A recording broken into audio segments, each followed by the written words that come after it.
As an animal science teacher, I, on a daily basis, get to bring my passions together, which is I love animals, I love horses, and I love teaching. You have different animals that you're giving injections on. Like yesterday we talked about using a fine 20 gauge needle versus a 16 gauge needle. Miss Kendall, she knows a lot about what she does with the animals. She's always so excited about working with the animals with the students, and she's always on point with everything that she teaches us with the animals, and she tries to get us to do so much with them, as much as we could hands-on with them.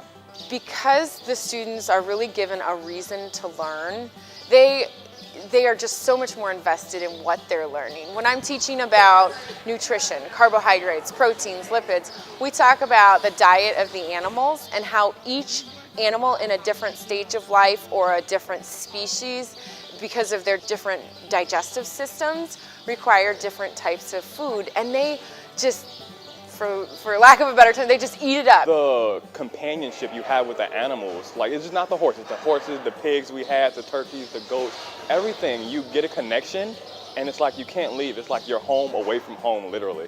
Teaching is a job that involves teaching a student and making them feel comfortable in your environment, and a book doesn't necessarily bridge that gap between a student who wants to learn and a student that is emotionally withdrawn.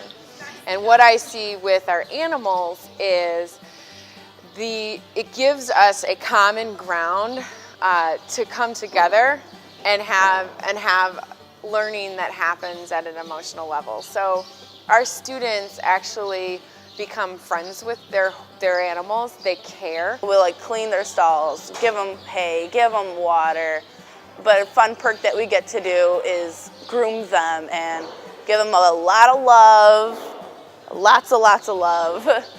I like to work here, take care of the animals.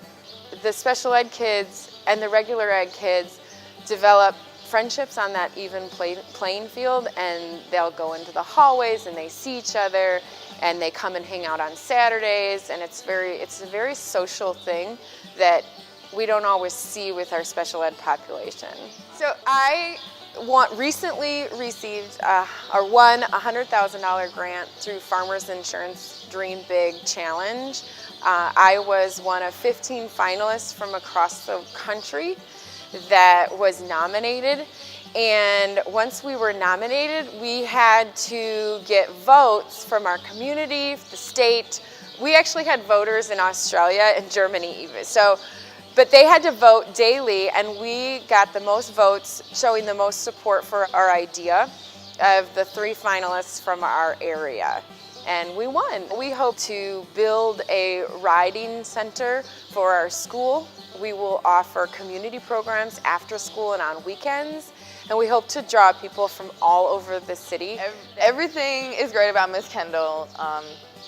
Probably the greatest thing about her is that she listens. She always takes the time and consideration out of her to listen to what you have to say. I get to teach the kids that you have to love your job. I love my job. And they see how much every day it's just easy to be so excited about what I do and why I do it.